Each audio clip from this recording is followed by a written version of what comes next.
Last week at Legends Con in Burbank, California, I had the tremendous privilege to interview none other than one of the most noteworthy authors ever to write for Star Wars.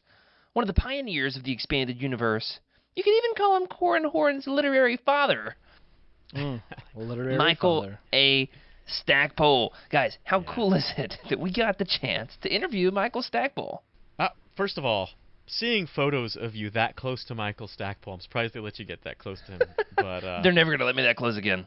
that was fascinating, and and it's like meeting almost like a childhood hero, right? Because these X-Wing books, I grew up reading those books. Those were some of the first ones that I grabbed after I grabbed Truce of Bakura. So For sure. reading Rogue Squadron and then seeing Stackpole's name, and then seeing Stackpole, via your photos, and the fact that the degrees of separation are so small now between me and Stackpole. You know what I'm saying? Hey, I'm going to have your signature in the mail tomorrow. Nice. Awesome. But I'm excited to hear this audio. I haven't heard it yet. I'm excited. What about you, Rick? Yeah. Anytime you get to meet an author and have an interview with an author, I get excited. So I'm looking forward to this one. I know for me, I want to hear more about iJedi, because I like that book, actually. And so I want to hear more about first person. If that comes up, that'd be cool. But, It did not. Did not? All right, well. We did maybe talk a next lot time. about Corin Horn, though. Yeah, but Corin Horn's, he's a complicated character. So I definitely want to hear his take and his reasonings, and just, I'm excited about that. But I love the X-Wing books. They were one of the first. I read some Star Wars books before the X-Wing books, and Rogue Squadron was like the book where it was like, yeah, this is my Star Wars. This is what I'm here for. You love some space combat, right? I love yeah. some space combat, and getting in the cockpit, man. Being a, what's it called, like a space jock? Is that the thing? Yeah, And, space jock. and just, hard left rudder, roll support, all that stuff. I'm here for it, man. And so, Dial up those inertial compensators, am I right? Yeah. Stackpole does it well. Stackpole does space combat really well. absolutely. Absolutely. You think about all that he's done. We've mentioned iJedi. We've mentioned the Rogue Squadron books. He also wrote 2 of the New Jedi Order books. Books 2 and 3, New Jedi Order, The Dark Tide duology, Onslaught and Ruin. Not to flex or anything, but I did get my hardcover copy of the 2 of those signed at the convention, which was pretty cool. But he also did some collaborating with other notable Legends authors, which we're going to mention some of these stories at least briefly in passing in this interview. He got to write on the X-Wing comics, as well as Luke and Mara's Union series, and he collaborated with Timothy Zahn extensively. They shared plot points, they shared characters, they shared outlines in terms of one would take this section of the story, another would take this portion of the story. In fact, the story that he alludes to in this interview is called Interlude at Dark Nell, and it is available. I believe originally published in the Star Wars Adventure Journal, but is perhaps most accessible now in the collected volume Tales from the New Republic. It's the first story in that compilation. I'm curious. What was his demeanor? What was he like as a person? He was calm and composed, and he kind of gave off the aura of like an enigmatic, wise sage who was like really gracious. Happy to be in your presence. I was absolutely rattled and nervous as heck, and he was just calm, cool, and collected and patient with me. Yeah, which was cool. Awesome. In fact, he had a homemade leather satchel that he carried his stuff in at the convention, and it's got some like green accents. And I was like, hey, Corin Horn would like that satchel. And he's like, actually, this is handmade. I made it myself. Wow. Which was cool. Then, get this. As if he couldn't fascinate you even more. Get this. I pulled out all my gigantic stack of books for him to sign after the interview, like a dork. But it was hey, you got to shoot your shot. That's right. I pulled out all my stuff for him to sign. He reaches into his satchel, and he pulls out another leather bag he had handmade a pen pouch. Oh my Nice. gosh. And he has This just keeps getting he better. man. has like an arsenal of writing utensils. A fleet, if you will. Anyway, it was cool. It was like tied with a really cool leather string. I love that he said he's got to have hobbies outside of writing, and I think that's really cool. I loved that. So now as we get into it, I want to give a special thank you to the folks at Legends Con for helping make this a possibility for us. I would highly suggest all Legends fans attend next time for the chance to meet these wonderful creators for yourselves and to experience the camaraderie with fellow fans as well. All right, this is a big deal for us, and I'm sure it will be a real treat for our listeners. Without further ado, let's hear our interview with Michael A. Stackpole.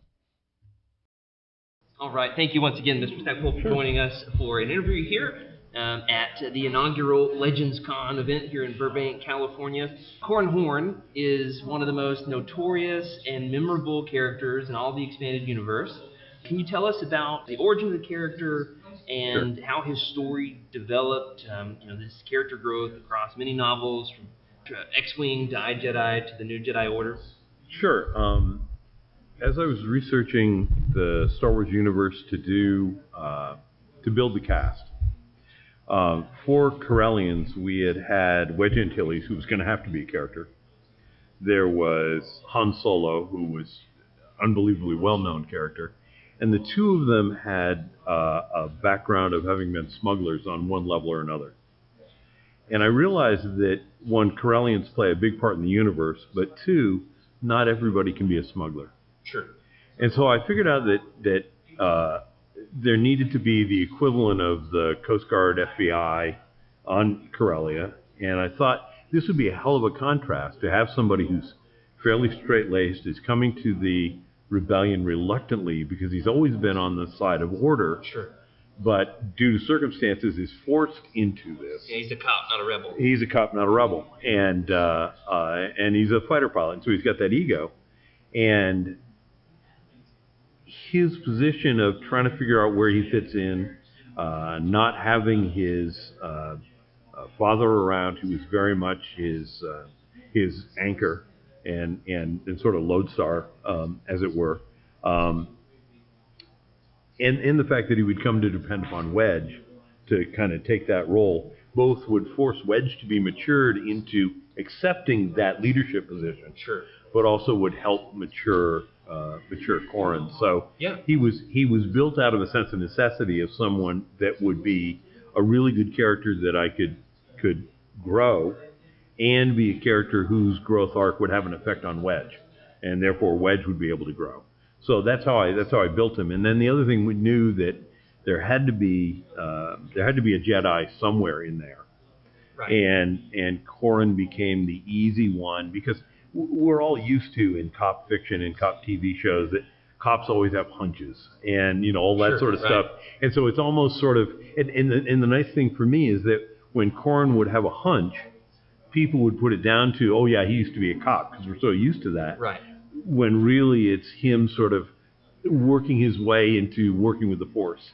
Yeah. So it was a good cover, so that when it became revealed that he was a Jedi, or of Jedi stock, then the readers would be sitting there going, oh, I guess I missed that. Yeah, those breadcrumbs were there the whole time. Yep. Now, how early in plotting those stories did you decide that you were eventually going to mature him into a Jedi? Oh, and we knew from the beginning. Okay. Oh, yeah, absolutely. Knew from the beginning. Because that was, you can't really have Star Wars without a Jedi. Sure. But there are multiple ways to get there. Right. You just took your time. Well, and took our time because in those books, Corran is not the best pilot. Right. There are other pilots that are easily as good as he is or better. And that was also important. Jedi are an important part of this universe, but they're not the end-all and be-all. Sure. And so it was important to show that, yeah, you can have other people who are unbelievably special. And we all knew that the Rebellion had been working with a lot of these really special people who weren't Jedi. Yeah. So this, sort of built up the fact that this is why they won, not just because they had a farm boy with a tricky weapon. Right. His character arc is one of the most well developed in all of Legends. He starts off, as you said, as this hotshot, cocky pilot. Mm-hmm. Doesn't get along with his squadron mates very Right. well, especially in the first book. And of course, this is getting into a little bit of spoiler territory for the new Jedi Order. It's been 30 years. If they haven't read, many of my listeners, we're about to start the new Jedi Order this fall. Oh, okay. All right. So some of them just been reading along with us. Sure. So this would be, spoiler for the second, third book in the new Jedi Order. You've been warned. By the time we get there, he's willingly making a selfless sacrifice. In your mind, as an author, how deliberately were you pacing out his character beats over the years across multiple novels? As an author, as best I understand, you're not really guaranteed another book down the line. Well, back in the days when I was working with the Bantam books before we got to New Jedi Order, there wasn't any guarantee, but the way the books were spread out over the timeline, Tim Zahn was working about 15 years ahead of where I was. Okay. And in conversations with Tim and how we built things out, Tim and I would exchange ideas about how these characters had matured, where they were going, what their journey was, so that Tim could reflect Corran or other characters later on in their journey. And at the minimum, that forced me to think about where those characters were going to be. Okay. And so I mean, really, if you go, starting with Corran being a hotshot pilot, he also didn't have a lot of responsibilities. But as we move through the story, he gets married, he has kids, so he gets far more grounded and discovers these things and works on all this stuff. So you're watching him mature as he goes. Sure. And then when we get to the new Jedi Order, it's just the logical next extension of this very thing. Nothing like having kids to force you into a little bit of selflessness, whether you like it or not. Right, exactly, yes. We've talked about Corran Horn quite a bit here. You also wrote some extremely well-crafted original alien characters, such as Oral Kurg and Noir Ven. Who was your favorite alien and that you ever wrote, and why? Oh, I think Earl was just because I really enjoyed the nomenclature structure that I gave them in terms of how they referred to themselves. Because when you have it that he won't refer to himself as I, right, you know that the reader is waiting for the day when he does. Right. And just having him do all of this cool heroic stuff such that he builds up to the point where somebody would say, okay, it's okay, you can do that. Yeah, eventually you can embrace it. It was a lot of fun. And as a result, he was a character that was very, he had a real subtle sense of humor and a very noble character. And so he was just a lot of fun to write, just a lot of fun to play with. So. Sure. And I think, the secondarily, the one that I got to do a lot with and really enjoyed was Eligos. Sure. And I mean, Eligos went through a fairly short arc, with me, and which does not end as hopefully as we might want. No, it does not. But it also was, one of those growth arcs and a very heroic arc. And so he was a lot of fun to write. Good. One of the things I love about going back to Oral Kurg, it's hard to say. Oral It is. Kurg It is. is how you pronounce it? Yeah. One of the things I think that works is that he's such a humble character paired with Corran, whose ego is just through the canopy of the cockpit. Yep. And Absolutely. So they work well as wingmen together. Yeah. Well, one of the things that really struck us in our recent read-through of the Rogue Squadron books is that the Bactavirus plot really became oddly familiar to real-world events a couple of years ago. Right. How is it that you predicted a biovirus decades before it became a reality, and how has that response from fans changed because of the coronavirus? Well, one, I mean, it was very easy to. What I ended up doing with the Krytos virus was really, from what I'd learned researching Marburg and Ebola, and also AIDS. Because the book and the Bane Played On really talked about the intersection of public health policy and social policy, and how that creates problems. And so that was the soul of, here we're going to have a virus that only affects non-humans to drive a wedge between the non-humans and humans within the rebellion. Right. And then with Ebola, you got very much the effects of how nasty this thing could be and the existential threat that it was. So, combining those two things and creating the Krytos virus, it was just waiting there on the table. The fact that COVID did as much damage as it did was not really me predicting anything, as just me being lucky that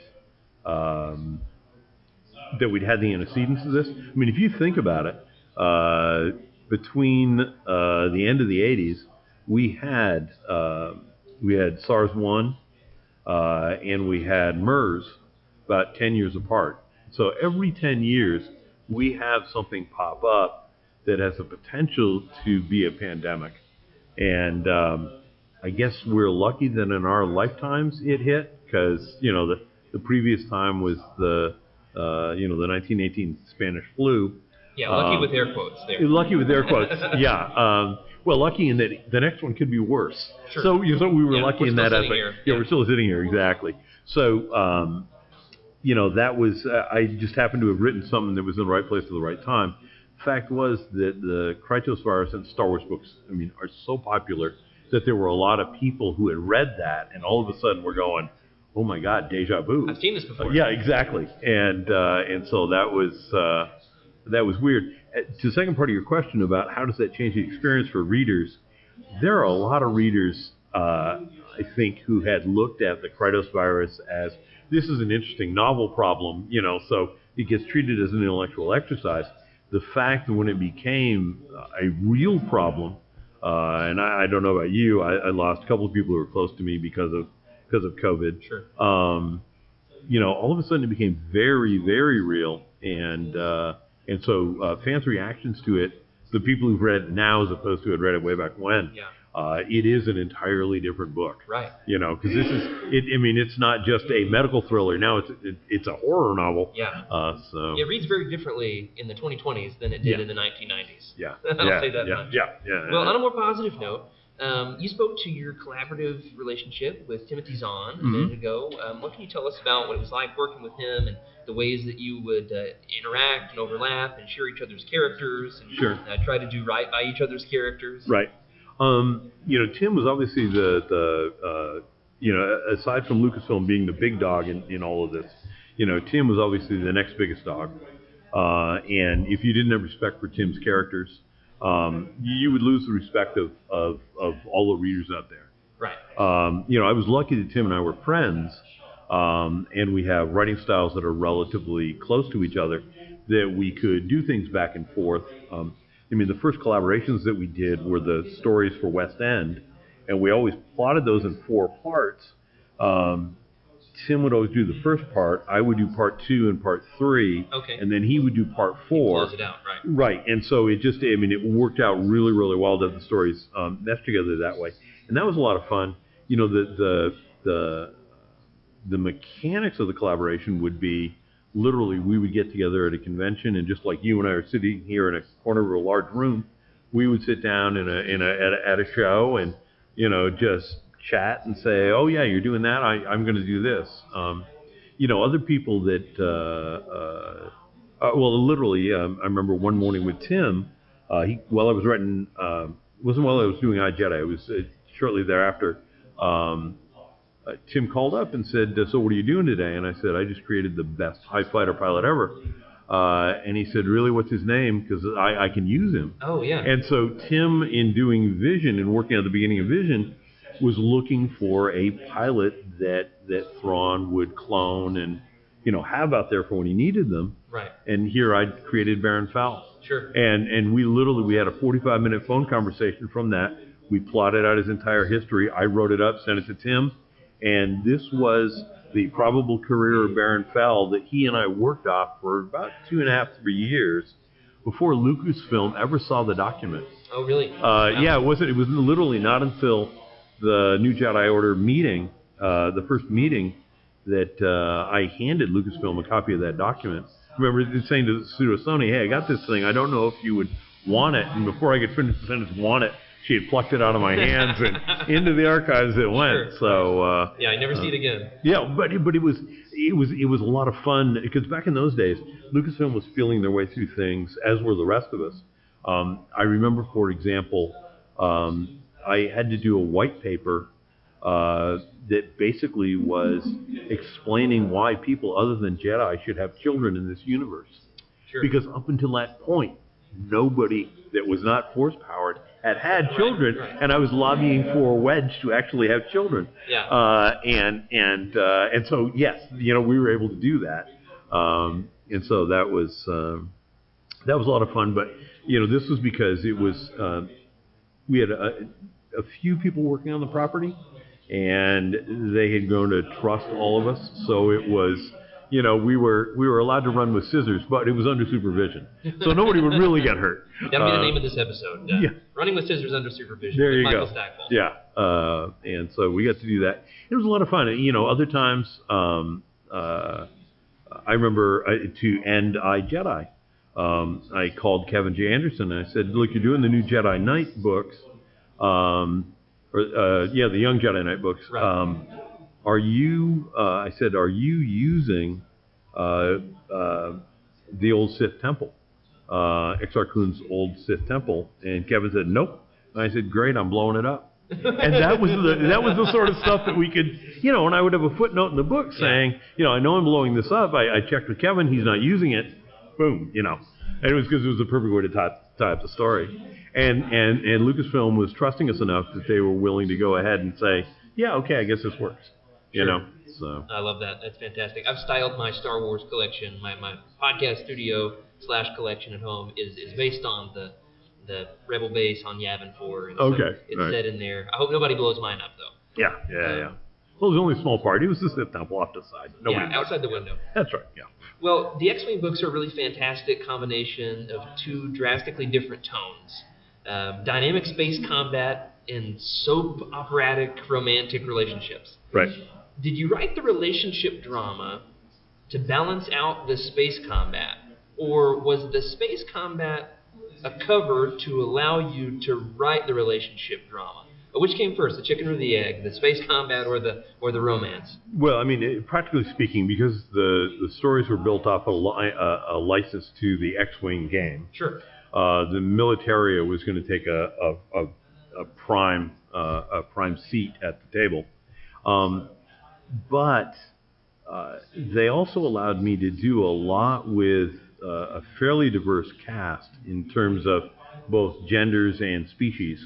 That we were playing with, so the relationships seemed fairly natural. And I've always been a firm believer that having emotional content of one sort or another is really important in driving a story. Sure. So having love stories, certainly are that's the low-hanging fruit of being able to do that. And so there were obviously the romantic relationships, but there also were the buddy relationships, Right. between characters. I mean, Wedge and Tycho, Wedge and Luke, and everybody else getting along, and even, the pilots and their droids. And so having that emotional content was really, really necessary, because if you don't have that, you're not creating real characters. And if you're not creating real well-rounded characters, nobody's going to care when they die. Sure. And one of the things we knew right from the get-go is not everybody was getting out of the X-Wing books alive. Yeah. One of the things that shocked me as a kid, I first read this, and you're Right. a third of the way into the first book, and one of the rogues dies, and there's a funeral. Well, and she died very specifically the way she died to be not fair.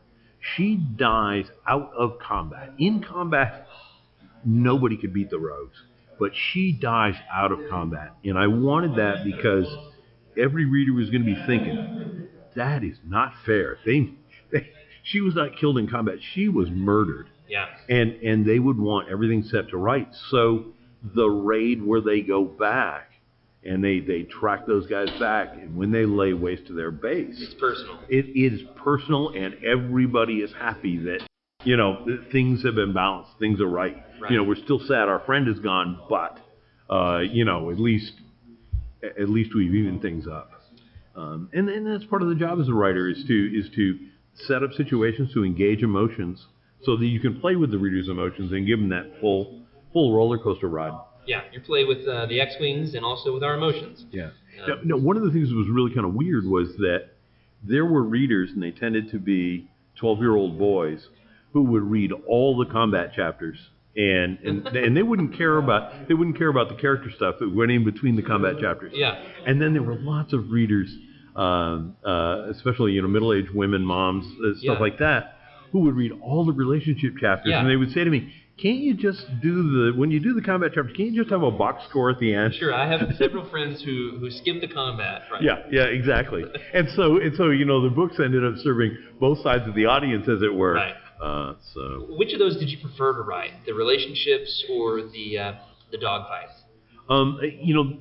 It's not really a preference as much as just trying to make sure that the story was always going to be entertaining. So the relationship stuff would engage generally on a humorous level and on an emotional level, and so you definitely wanted that. And then with the combats, one of the things that's really, really important in a book where it's going to be action heavy is that you have to make the challenges scale without just without a number scale. So you can't have Corrin engages and shoots one pilot in one chapter, and then 3 chapters later, it's now 2-on-1, he's okay, and the next one is 4-on-1 and he's okay, and then 8-on-1 and he's okay. Because once you get to 8-on-1, it's like, then why did he struggle with 1-on-1? Right. So it's not at all balanced. Lose the stakes. Right. So you then have to give the reader different things to worry about. And sometimes you get to do both.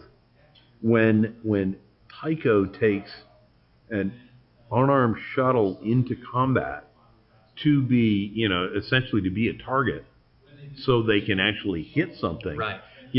That's an unbelievably heroic act for Tycho to be doing. Right. And it's also, tough flying for everybody else. So you get the excitement, but you're also now suddenly learning something about Tycho. Right. So. Yeah, and there's certainly stakes because you've already shown Yep. nobody's safe. Yeah, exactly. You can die, you can be maimed, Right. So yeah. Well, one final question for you Sure. today, and we'll cut you loose. Recently, the Rogue Squadron books have been re-released as part of the Essential Legends collection. Yep. Hot off the heels of that, we've got iJedi Yep. coming out as well. How have you seen a new generation of readers discover your books all over again, and how do you feel about having your books being re-released? Oh, I love them. I think the covers are gorgeous, and I love that larger size. And for all of us who are getting older, larger pages means there's more space so we can actually read maybe without our glasses. Yeah. What's weird is you get a lot of people who are buying those books to having to hold and read for the first time. There are a lot of people who buy those books as souvenirs. Sure. They remember reading them 10, 15 years ago. They've lost them in a half a dozen moves. And now's their chance to get this nice uniform set of the books. Right. And I think that's really, really cool. I really like seeing that treatment. And the fact that at least the first 4 got the unabridged audio that they never had. And that's still very, very cool. Yeah, read by Mark Thompson. Yep.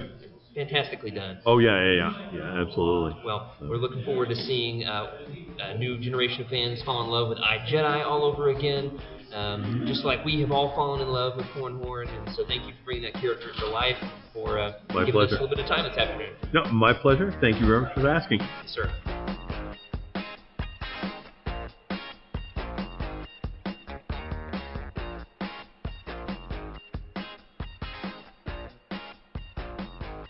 This is a Utini broadcast.